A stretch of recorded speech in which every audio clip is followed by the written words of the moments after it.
que la he titulado La pobreza económica. La pobreza económica.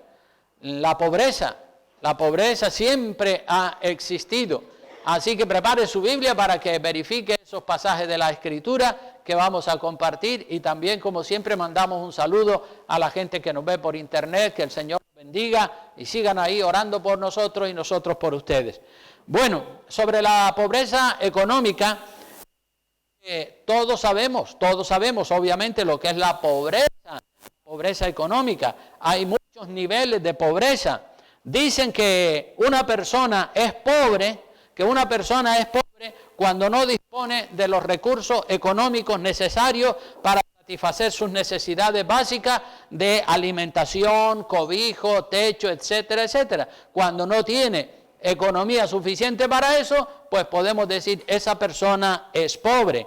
Y hay pobreza de diferentes grados. Hay pobreza severa, hay pobreza extrema, donde la gente muere de hambre, literalmente se mueren de hambre. Todos habrán visto las imágenes que salen en televisión de los países que están pasando dificultades tremendas, hambre, miseria. La Biblia habla mucho también de la pobreza. Es mucho, demasiado lo que la Biblia habla acerca de la pobreza. La Biblia nos relata la historia de que cuando María de Betania derramó un perfume carísimo sobre la cabeza de Jesús, Judas Iscariote y algunos otros murmuraban criticando lo que había hecho María, porque decían: esto es un derroche, mira tú ese perfume tan caro, derrocharlo ahí, echárselo en la cabeza al Señor Jesús. Hicieron ese comentario, se podía haber vendido ese perfume carísimo y con ese dinero ayudar a los pobres. Decían, ¿verdad? Siempre el ser humano está dispuesto para criticar. Pero Jesucristo dijo: miren, pobres siempre van a tener entre ustedes. En Mateo capítulo 26, versículo 11, ahí está, dice: porque siempre tendréis pobres con vosotros, pero a mí no siempre me tendréis. O sea que lo que había hecho María era un acto de adoración muy hermoso para glorificar y honrar al Señor Jesucristo. Pero siempre los comentarios y la crítica pues es libre, y como nadie tiene un candado en la boca, pues cada uno puede decir lo que le parezca.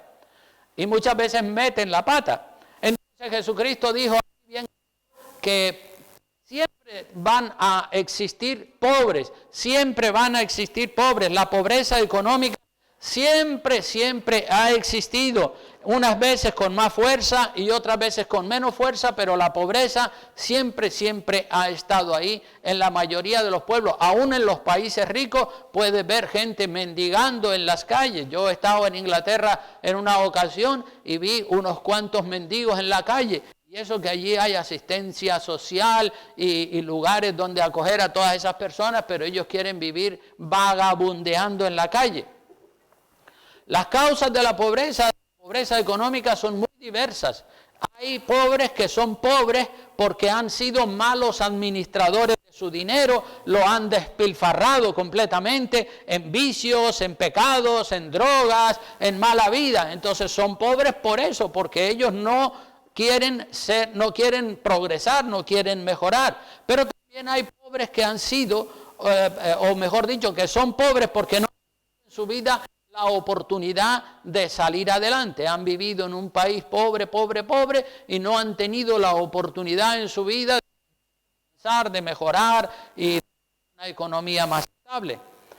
Y todos sabemos que aquí en las Islas Canarias, a las Islas Canarias llegan miles y miles de personas procedentes de Marruecos, de Mauritania, de Gambia, de Guinea-Bissau, de Senegal, y esas personas llegan en pequeñas embarcaciones, e incluso muchos, saben todos ustedes, mueren en la travesía desde África hasta las Islas Canarias, porque utilizan las Islas Canarias como trampolín para ir luego al continente europeo y andar por ahí, por España, por Francia, Alemania y todos los demás países.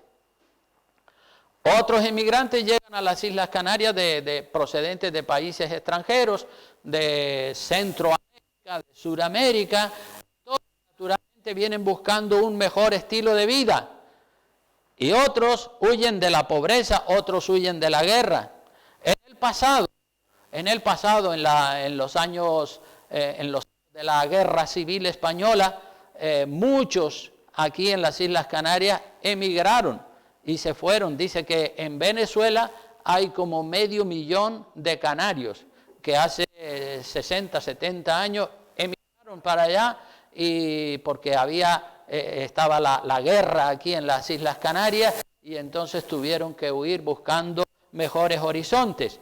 Un servidor yo tengo muchísimos primos en Cuba porque mi abuelo a principios de siglo se fue con los hijos mayores para Cuba y 3 hijos mayores para allá y se quedaron allá y se casaron y tuvieron muchos hijos y mucha descendencia y allá están. Yo no los conozco, pero eso fue así. Cuando yo era niño, mi madre, como no sabía escribir, me decía, mira Santiago, ven para que le escribamos una carta a mis hermanos, decía ella. Y uno se llamaba José, otro se llamaba Juan y el otro creo que se llamaba Pedro, y yo era el que escribía las cartas porque mi madre no sabía escribir y se las leía cuando ellos nos contestaban para acá. Entonces, por eso digo que de Canarias han salido los canarios buscando una mejor vida. Ahora las cosas han cambiado y son de otros países, de África y de Sudamérica y Centroamérica, que la gente viene para acá. También en la península, en la época de la guerra, muchísima gente huyeron de la península y fueron hasta Francia, Alemania y se extendieron por toda Europa. Porque el hambre, la guerra y todo eso hizo que la gente fuera buscando algo mejor. Así que la emigración siempre ha existido, no es un problema actual, eso ha existido siempre y siempre seguirá existiendo. Si nosotros miramos la Biblia, vemos que el mismo Abraham, el padre de la fe, dice que emigró a Egipto, desde Canaán se fue a Egipto buscando comida porque las cosas estaban mal en la tierra de Canaán. Y es verdad que los emigrantes llegan, en el momento que llegan, están ilegales, no tienen papeles, no tienen permiso de trabajo, pero es natural que ellos tienen que comer y que tienen que vivir, no se van a morir de hambre, ¿verdad? Porque hay también siempre gente que piensa de otra manera y que critican a los emigrantes. Por algunos años los emigrantes han tenido que trabajar aquí en las Islas Canarias sin papeles y eso hay que entenderlo hasta que ellos poco a poco van regularizando su situación y van encontrando a alguien que les dé trabajo y después se encuentra a alguien que le firme un contrato, etcétera, etcétera, y así se van regularizando poco a poco. Son situaciones que con el paso del tiempo se van resolviendo, se van arreglando. Los pobres están, hermanos, hablando de los pobres, la pobreza económica, los pobres están entre nosotros y Dios los tiene ahí. Siempre habrán pobres, dijo el Señor Jesucristo. Y esos pobres están ahí para probarte a ti y para probarme a mí, que decimos que somos cristianos y que seguimos las leyes del Señor, pero las leyes del Señor a veces son cuesta arriba, las leyes del Señor a veces son difíciles de cumplir. Y es más fácil decirle a una persona que viene solicitando ayuda, mira, yo no te puedo ayudar, lo siento mucho, nos lavamos las manos como hizo Pilato y la despachamos y que se busque la vida. Pero eso es lo fácil, eso no es lo que dice el Señor en su palabra, ¿verdad? Como el caso que les presenté hace un ratito, cuando esta señora llega a mi casa, pues yo dije, uy, ¿y ahora qué hago? Me la quito de encima y la dejo. Eso hubiera sido lo más fácil, pero no estamos llamados a hacerlo fácil. La conciencia nos dice, tú dices que eres cristiano y que eres pastor y que amas a los pobres y todo, a ver qué vas a hacer. Digo, uy, pues voy a hacer lo que tú dices, Señor, porque si soy cristiano lo tengo que demostrar con hechos. Amén. Así que los diferentes países de la tierra han pasado por etapas de abundancia, por etapas de escasez, y aquí mismo que nadie se muere de hambre en este país, pero hay gente que lo está pasando mal. Entonces las guerras han traído hambre, emigración, pobreza. La humanidad está en un estado caído y estando en ese estado caído que lo heredamos de nuestros primeros padres Adán y Eva, Siempre van a haber pobres, siempre van a haber problemas. Queremos un mundo idílico donde todo sea color de rosa, pero ese mundo idílico está arriba en el reino de los cielos, aquí no. Aquí tenemos que apechugar para adelante y trabajar y luchar y pelear la batalla de la fe. Aquí no estamos de vacaciones. El pecado, la violencia traen pobreza, traen hambre, miseria, ruina. Pero como cristianos estamos llamados a ayudar a los pobres en la medida de nuestras posibilidades. Es verdad que si por nosotros fuera, pues resolveríamos toda la pobreza en el mundo en un abrir y cerrar de ojos, pero no podemos hacerlo porque es una tarea inmensa, muy grande, pero sí podemos trabajar y podemos con nuestra aportación aportar nuestro granito de arena, amén, para mejorar la condición de vida de otras personas. Tenemos que invertir nuestros recursos económicos para ayudarle a los pobres, a las viudas, a los huérfanos y a los extranjeros, que son las personas que nos dice que tenemos que ayudarle, porque es muchísimo mejor invertir en los pobres, en los necesitados, que invertir en lujos, en vanidades y en placeres terrenales, porque la tentación de invertir nuestro dinero en lujos y en cosas que a nosotros nos gustan siempre va a estar ahí, pero no tenemos que decir, no, yo no estoy aquí para presumir ni para tener cosas de lujo, yo estoy aquí para servir a Dios y para servir a los demás. Hermanos, los lujos, las vanidades sirven para presumir y para promover envidia de otras personas hacia nosotros. Por eso tenemos que renunciar a los lujos, a las vanidades. El diablo, hermanos, es muy astuto y el diablo sabe distorsionar la Biblia y sabe hacerle creer a los cristianos carnales que hay que ser prósperos, porque es la doctrina de la prosperidad es una doctrina que está muy de moda y muchos pastores se han apuntado a promover y a apoyar esa doctrina, la doctrina de la prosperidad.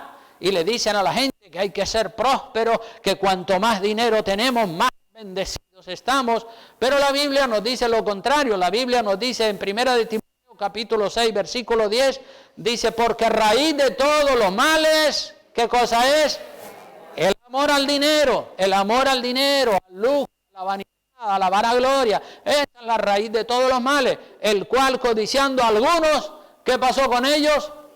Se extraviaron, se fueron por un camino equivocado, se extraviaron de la fe, es decir, ya no están en la fe de la palabra de Dios, están en una fe equivocada, en una fe que es agradable al ser humano, a la carne, claro que sí, pero no es agradable delante de Dios. Entonces podemos decir que todas esas personas que promueven y predican y fomentan la doctrina de la prosperidad se han extraviado de la fe, ya no están centrados en lo que dice de Dios, están centrados en su yo, en sus gustos, se extraviaron de la fe, dice, y fueron traspasados de muchos dolores. Por eso digo que el diablo es muy astuto y el diablo sabe distorsionar y disfrazar los conceptos y las ideas y meterle a la gente pensamientos, ideas que van contrarios a la perfecta voluntad de Dios. El diablo sabe influir a la gente para poner de moda las cosas que van contra la perfecta voluntad de Dios. Dios tiene una voluntad perfecta y si usted no la conoce es porque no ha leído la Biblia o no la ha leído como Dios manda.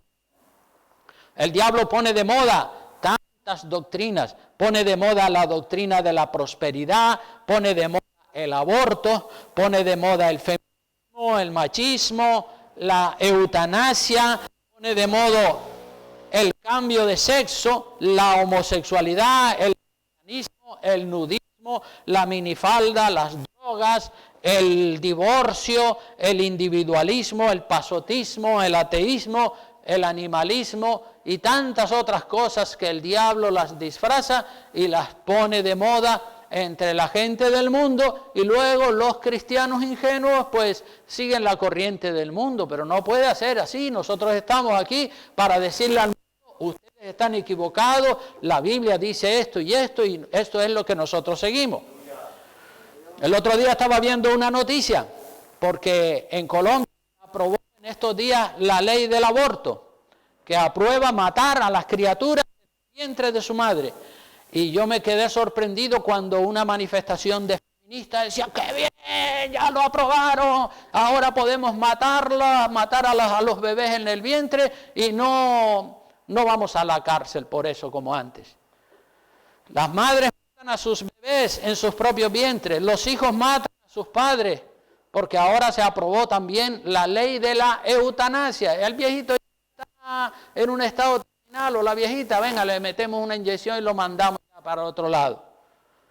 Este mundo va a cuesta abajo, hermano. Este mundo va a cuesta abajo y sin frenos. Y pronto será el fin.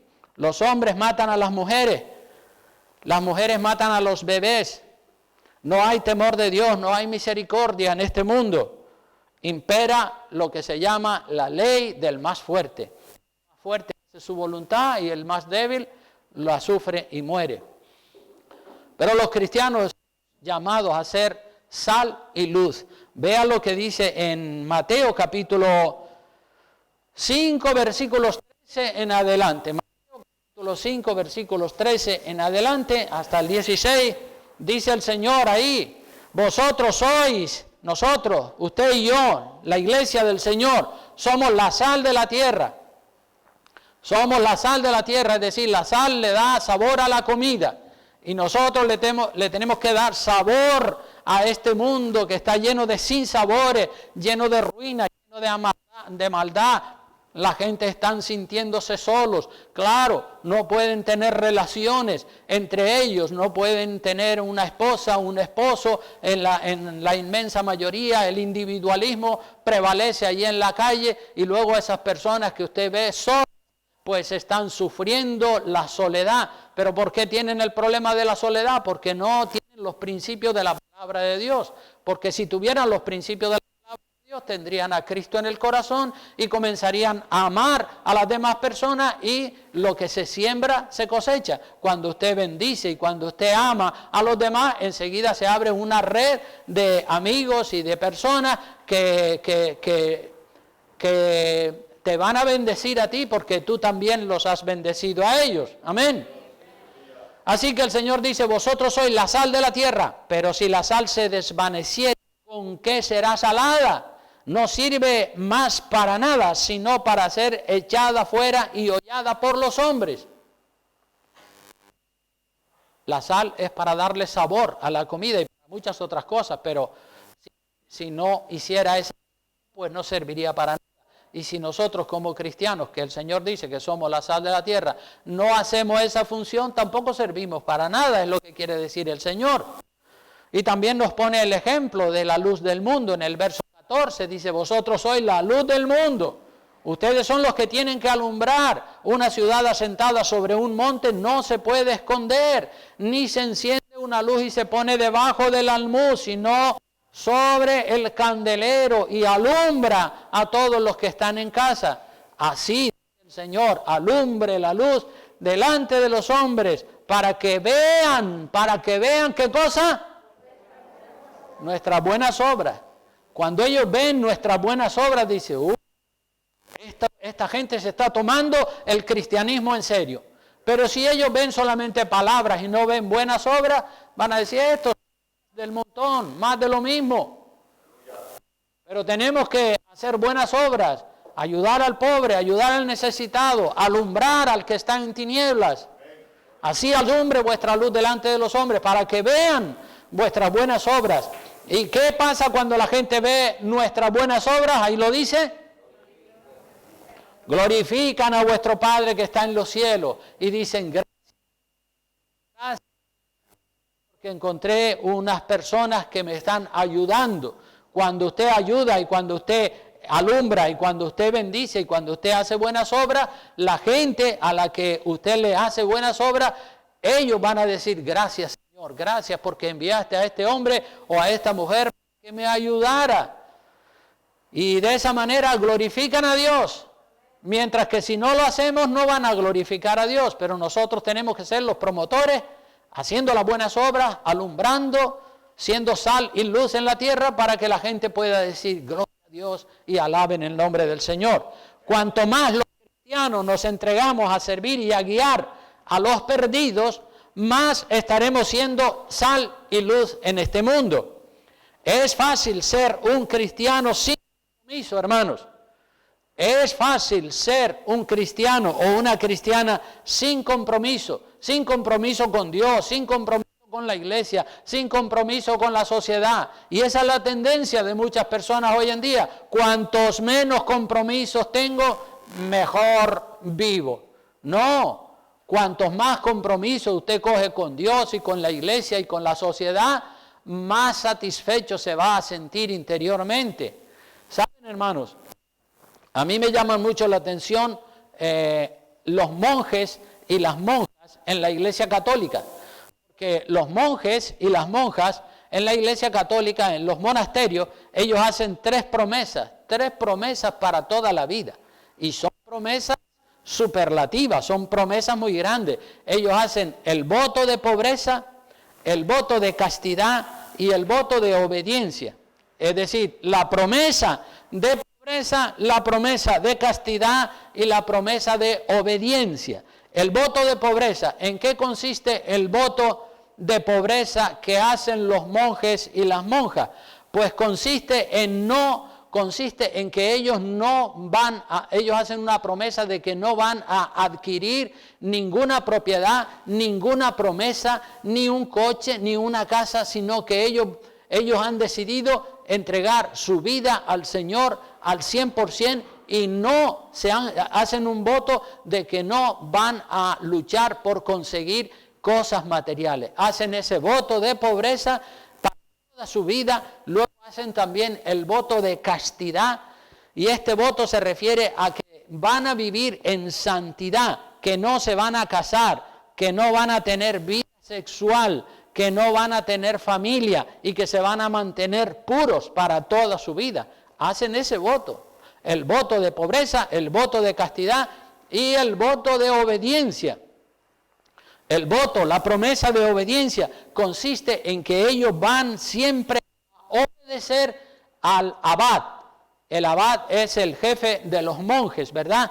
O el obispo. Ellos van a obedecer a su abad ciegamente. Entonces uno dice, madre mía, hay que tener las ideas bien claras, hay que tener mucho valor para poder cumplir con esos tres votos, el voto de castidad, el voto de obediencia y todos los votos todas las promesas que ellos hacen. Porque, hermanos, renunciar, como hacen los monjes, al derecho de propiedad, renunciar al derecho de casarse y tener una vida sexual y una vida familiar, y el derecho de renunciar a hacer su propia voluntad y a someterse al abad del monasterio, para tomar esa decisión y poderla practicar durante toda su vida, para eso tienen que tener carácter, para eso tienen que tener una fe tremenda.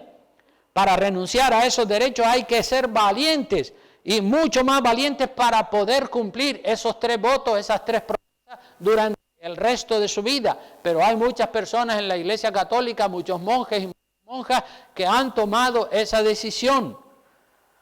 Y en la Iglesia Católica hay monjes, monjas y misioneros con mucho valor, con muchísimo valor. Y esto no quiere decir que ellos tienen una sana doctrina, que ellos predican una sana doctrina. Claro que no, ellos predican la doctrina católica, pero la decisión que han tomado de cumplir esos votos, el voto de obediencia, el voto de castidad y el voto de mantenerse en la pobreza, es decir, en no tener ninguna propiedad, eso es realmente de mucho valor. Hay que reconocer que el valor del sacrificio que tienen los misioneros y las monjas y los monjes es un valor tremendo. Ellos renuncian a tantas comodidades, renuncian a privilegios, renuncian a estilos de vida de placer para ir a países donde hay enfermedad, donde hay pobreza, peligro de muerte. Eso es una entrega completa lo que ellos hacen. Y todo eso lo hacen por amor a Dios. Y promueven, como digo, una doctrina que en muchos aspectos es falsa. Pero ellos creen que lo que ellos están haciendo es, que lo que ellos están predicando es una doctrina verdadera. Porque han sido mal instruidos en los seminarios y en los colegios católicos. Pero lo que sí está claro es que es admirable el tipo de acción que ellos tienen, dejar todo lo que produce comodidad, dejar todo lo que produce bienestar, placer, autosatisfacción, para vivir sirviendo a los demás el resto de su vida. Invierten su vida entera al servicio de los demás y al servicio de Dios.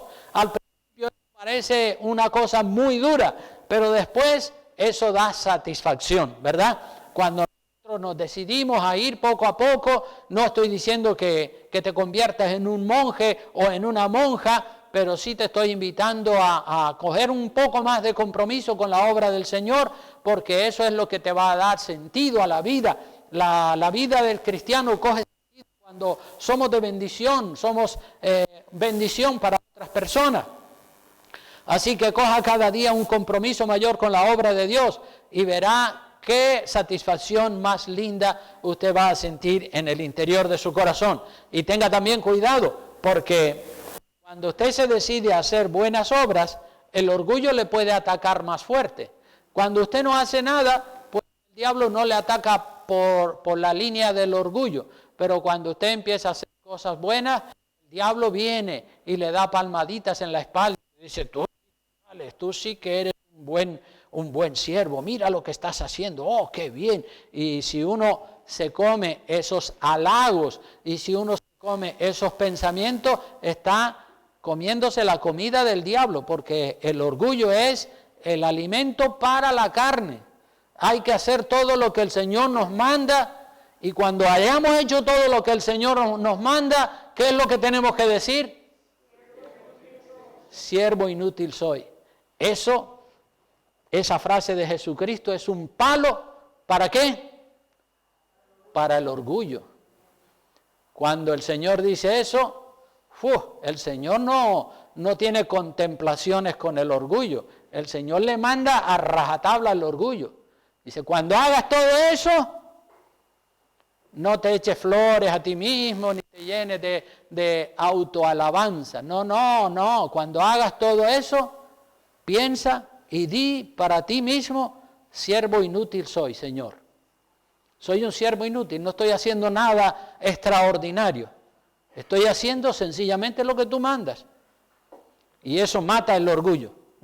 Las frases de Jesucristo son impresionantes, ¿verdad? Eso mata el orgullo de raíz, cuando uno se lo aplica, ¿verdad? Porque yo sé, cuando yo hago cosas buenas, enseguida el diablo viene a darme halagos y palmaditas en la espalda y a decirme, qué bueno eres, tú sí que vales, tú sí que eres un buen pastor y todo eso. Y yo me tengo que acordar de la frase del Señor, que cuando haga todo eso, diga dentro de mí, soy un siervo inútil. Yo me tengo que... Muchas veces a mí mismo, Señor, soy un siervo inútil. Porque cuando yo me repito esos conceptos, el orgullo sale pitando. Y entonces me quedo tranquilito en la presencia del Señor y hago las cosas para gloria de Dios y no para que nadie me dé una alabanza, ¿verdad? Entonces, qué sabio es el Señor. Todo lo que dice el Señor es pura verdad 100%, hermanos. Aleluya. Así que coja un compromiso cada día mayor con la obra de Dios y verá qué satisfacción. Y no le dé lugar al orgullo cuando esté haciendo cosas buenas. Desentiéndase de compromisos con la obra del Señor y poco, como yo he visto muchas personas que siempre están desentiendidos. Cuando hay algo que hacer, yo no puedo, que lo haga fulano, que lo haga Mengano, que lo haga que lo haga Manolito, que lo haga Pepito. Se desentienden, no quieren servir, no quieren trabajar, y esas personas poco a poco se van sintiendo inútiles, porque cuando uno no hace nada, aburrido se siente, y dice, es como que te entra un aburrimiento tremendo, dice, ¿y tú qué cristiano eres tú? ¿Y tú qué estás haciendo? Y tú no estás haciendo nada, y es verdad, si no estás haciendo nada, el aburrimiento te entra, pero cuando tú dices, a ver, voy a salir a evangelizar, voy a hacer esto, voy a visitar a un enfermo, voy a limpiar el piso de la iglesia, voy a limpiar los cristales, voy a decirle al pastor que en qué le puedo ayudar, pues entonces ya empiezas a hacer aquello que se te asigna y ya empiezas a sentir utilidad, empiezas a sentirte útil para la gloria de Dios. Y el aburrimiento desaparece enseguida. Amén. No es lo mismo, hermanos, no es lo mismo ser un creyente que ser un discípulo. El otro día busqué en internet, porque yo lo había leído hace tiempo, diferencias. Voy a pedirle a la chica del sonido que me prepare esas 50 diferencias que están colgadas ahí en internet entre lo que es un discípulo y lo que es un creyente. No es lo mismo un discípulo que un creyente. Mientras ella lo busca y lo prepara, vamos a leer Lucas capítulo 14 y versículo 33. Lucas capítulo 14, versículo 33. Dice así la palabra de Dios. Lucas capítulo 14, versículo 33. Mira a ver si puedes ampliarlo un poquito para que se pueda ver un poco mejor, ¿verdad? Si lo puedes ampliar bastante y un poquito más, mucho mejor, al máximo, si lo puedes ampliar al máximo para que también la gente lo pueda ver desde atrás, ¿verdad? Ahí están diferencias entre un creyente, entre el creyente y el discípulo. Y vamos a ir leyendo estas diferencias y luego ya si la quiere volver a leer y a meditarla, pues está en esa página web en internet. Pero miren lo que dice el Señor Jesucristo en Lucas capítulo 14, versículo 33, antes de ver esas diferencias entre lo que es un creyente y lo que es un discípulo. Jesucristo dijo, y esto es lo que se toman en serio los monjes y las monjas y los misioneros, ¿verdad? Dice, así pues, cualquiera de vosotros renuncia a todo lo que posee no puede ser mi discípulo. Podrá ser a lo mejor un creyente, pero discípulo, para ser discípulo el Señor lo pide todo. Es que el Señor no se conforma con poquita cosa, no se conforma con que seas creyente. El Señor quiere ser mi discípulo, pues entonces tienes que renunciar a todo. Renuncia a todo lo que posees, no puedes ser mi discípulo. Por eso decimos que no es lo mismo ser un creyente que ser un discípulo. Aquí Dios nos pide, cuando aspiramos a ser discípulos del Señor, Dios nos pide una entrega total para poder ser discípulos del Señor. Un discípulo no solamente entrega el diezmo, entrega toda su vida, mucho más que el diezmo. Y vamos a echar un vistacito a esa página que tiene 50 diferencias entre lo que es un discípulo y lo que es un creyente.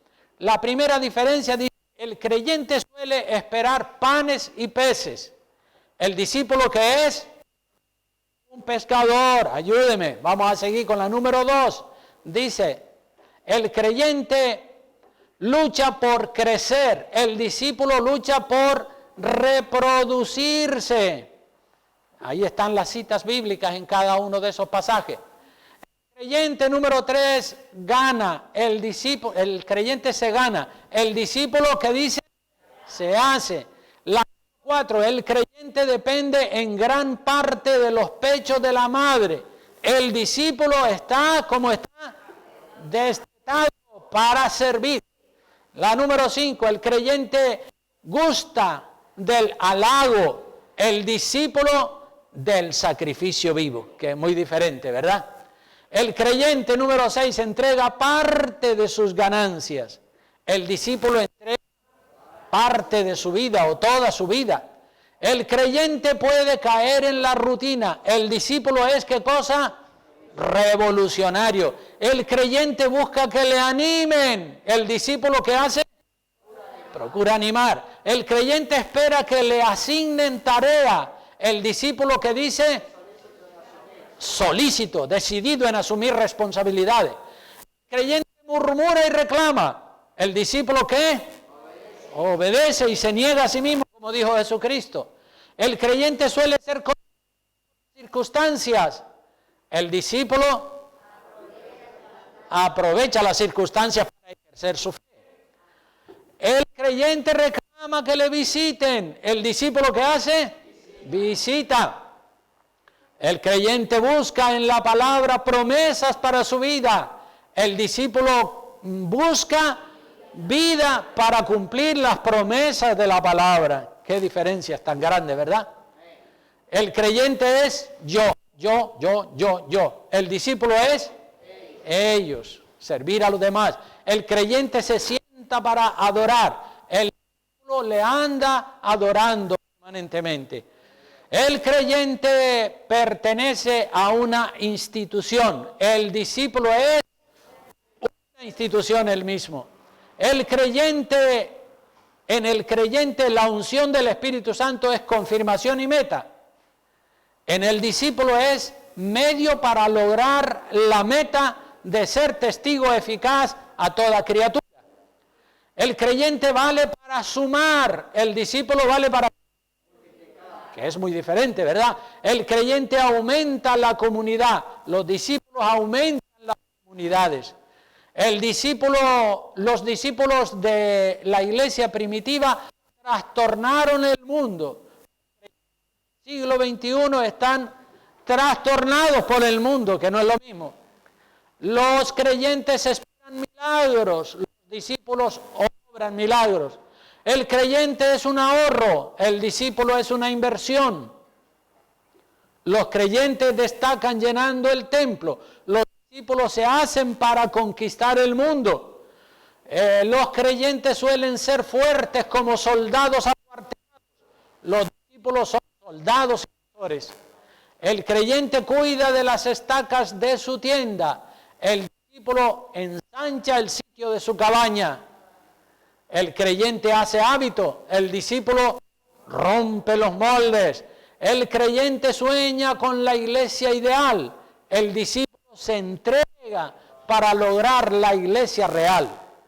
La meta del creyente es ganar el cielo, la meta del discípulo es ganar almas para el cielo. El creyente maduro hace discípulo, el discípulo maduro asume los ministerios del cuerpo. El creyente necesita de campañas para animarse. El discípulo vive en campaña porque está animado. Amén. Tremendas declaraciones, ¿verdad? Me gusta mucho leerlas, porque hace uno contraste y ve la diferencia entre una cosa y la otra. El creyente espera un avivamiento, el discípulo es parte de él. El creyente agoniza sin morir, el discípulo muere y resucita para dar vida. El creyente aislado de su congregación se lamenta de no tener ambiente. El discípulo crea ambiente para formar una congregación. Al creyente se le promete una almohada. Al discípulo, ¿qué se le promete? Una cruz. El creyente es socio, el discípulo es siervo.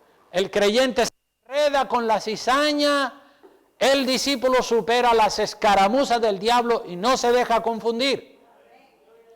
El creyente es espiga, el discípulo es grano lleno en la espiga. El creyente es hoja, el discípulo es heme aquí.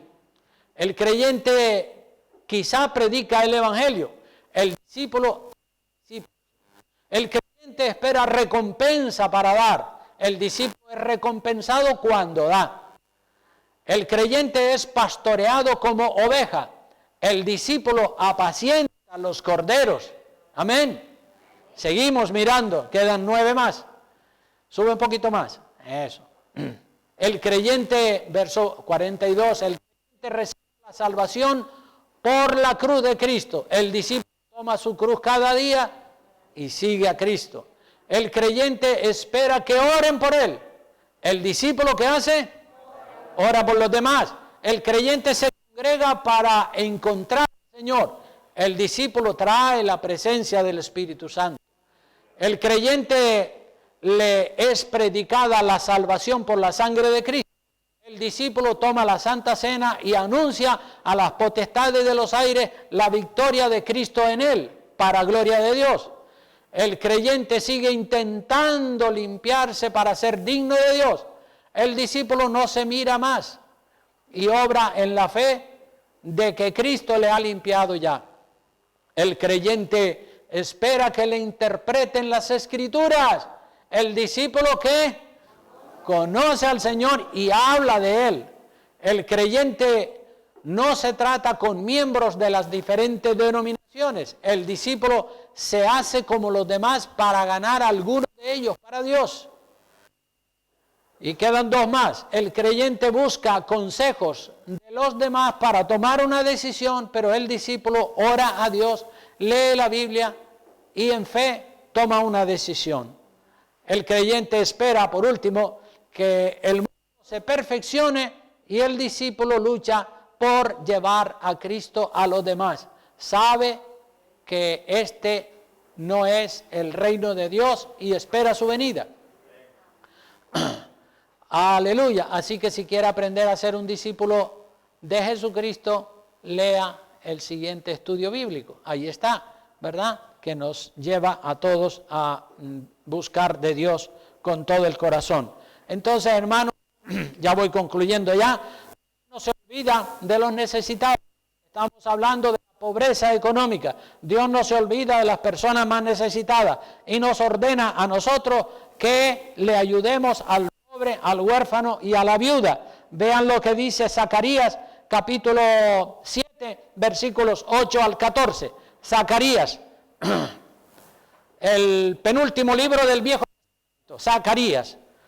Y Malaquías es el último. Zacarías es el penúltimo del Viejo Testamento, capítulo 7, versículo 8 al 14. Dice la palabra de Dios: y vino palabra de Jehová a Zacarías, palabra de Jehová, no de cualquier persona, palabra de Dios.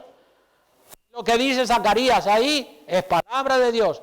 Así, verso 9, habló Jehová de los ejércitos, diciendo: juzgad conforme a la verdad y haced misericordia y piedad cada uno con su hermano. No oprimáis a la viuda, al huérfano, al extranjero ni al pobre, ni ninguno piense mal en su corazón contra su hermano. Pero no quisieron escuchar, rebeldes. Antes volvieron la espalda y taparon sus oídos para no oír. Eso pasa hoy en día también.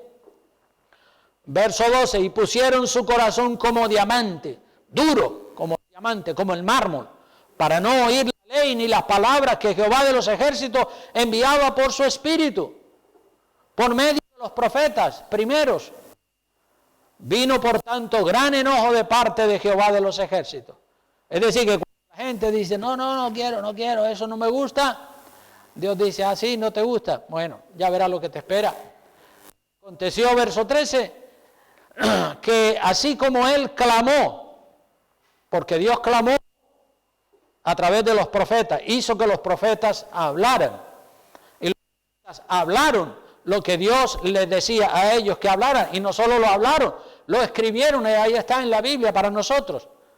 Y aconteció que así como él clamó, como Dios clamó, y no escucharon, también ellos clamaron, yo no escuché de los ejércitos.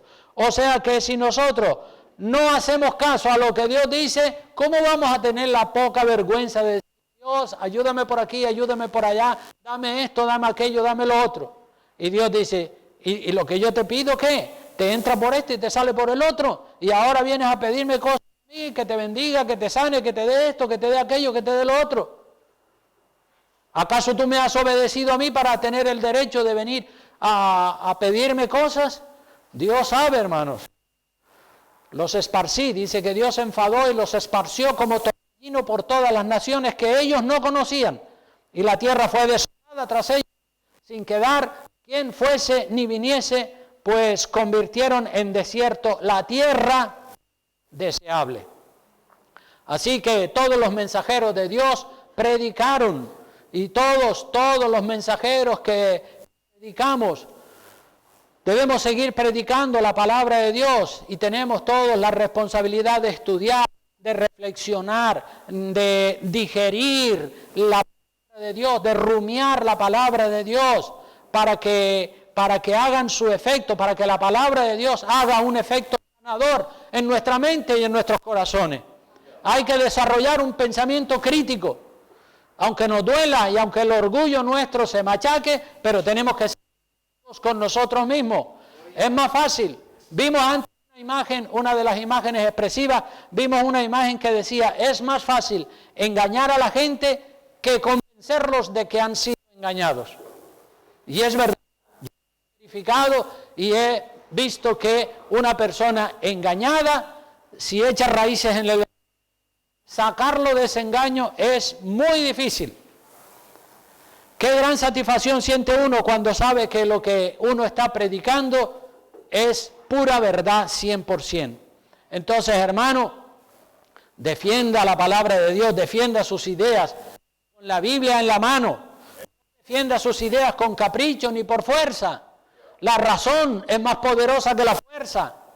Algunas personas que tienen un liderazgo, un cargo, un ministerio, se vuelven dictadores. Y dicen, no, esto es así porque lo digo yo y punto y aparte. Y ya está. Son dictadores. Como Putin, el presidente de Rusia. El presidente de Rusia invade ese país llamado Ucrania y lo destruye porque él no está de acuerdo con las decisiones que toman los políticos ucranianos. Eso se llama imperialismo. Él quiere mantener el poder y quiere mantener la gran Rusia, lo que era antiguamente la Unión Soviética, que se desmembró. Él quiere recuperar todo el poder que tenía hace años la Unión Soviética. Putin con sus decisiones está trayendo guerra. Putin está trayendo destrucción, muerte, pobreza a millones de personas. ¡Qué horror! Todo eso, hermanos, son las señales del fin de los tiempos. ¡Ay, no queremos guerra, no queremos guerra! Todo el mundo con la pancarta, no queremos guerra. ¡Stop, Putin, no más guerra! Pero Jesucristo dijo que habrán guerras. Y lo que dijo Jesucristo se cumple sí o sí. La guerra trae todo lo malo a la humanidad. ¿De dónde vienen las guerras? Dice Santiago. Santiago en el capítulo 4, versículo 1 dice, ¿de dónde vienen las guerras y los pleitos entre vosotros? No es de vuestras pasiones las cuales combaten en vuestros miembros.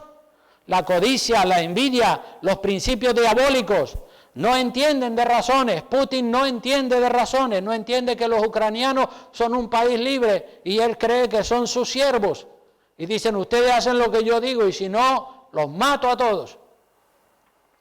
Y hay personas que en su infancia o en su juventud muy pobres y tuvieron muchas necesidades. Estamos hablando de la pobreza. Tuvieron de la pobreza y tratan de ayudar a los que todavía son pobres. Pero no podemos hacer eso.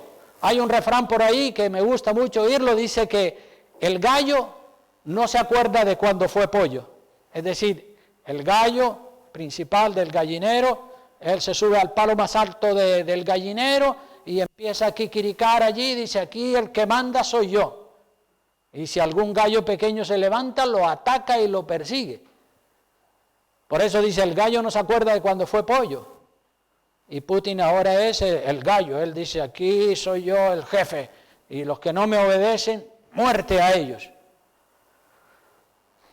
En fin, hermanos, mucho más podríamos seguir diciendo, pero yo creo que con esto ha sido suficiente de que tenemos que obedecer al Señor y poner en práctica todo lo que dice en su palabra. Amén. Pues vamos a estar puestos de pie y vamos a terminar con una oración de agradecimiento al Señor y pedirle a Dios, aleluya, y tomar decisiones. Cada uno no se limite solo a pedirle, Dios, ayúdame, Dios, hazme. No, tú puedes, lucha por ti mismo, lucha por mejorar tu propia vida. Aleluya, no le pidas a Dios lo que Dios te ha asignado a ti. Y tú puedes hacer muchas cosas más. Porque Dios te ha dado la capacidad, Dios te ha dado el libre albedrío a todos y a cada uno de nosotros. Entonces somos nosotros los que podemos llevar adelante la obra del Señor con más eficacia, evangelizar y predicar. Gracias te damos, Padre bueno, ha sido un gozo, una delicia estar compartiendo estas grandes verdades de tu palabra. Son verdades cardinales, no son verdades secundarias, Señor. Son verdades absolutas, cardinales. Señor. Ayúdanos, Dios mío, bendito de la gloria. Y danos, Señor, la fuerza, el valor, el carácter que nosotros necesitamos, Señor. A veces tenemos que sacudirnos nosotros mismos de nuestras comodidades y de nuestros pensamientos y ponernos a tu disposición. Y eso está en nuestra de decisión, Señor.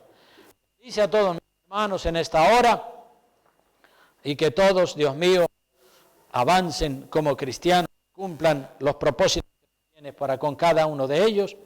Y oramos pidiendo la bendición del Padre, del Hijo y del Espíritu Santo. Amén y amén. Que Dios les bendiga y saluden unos a los otros.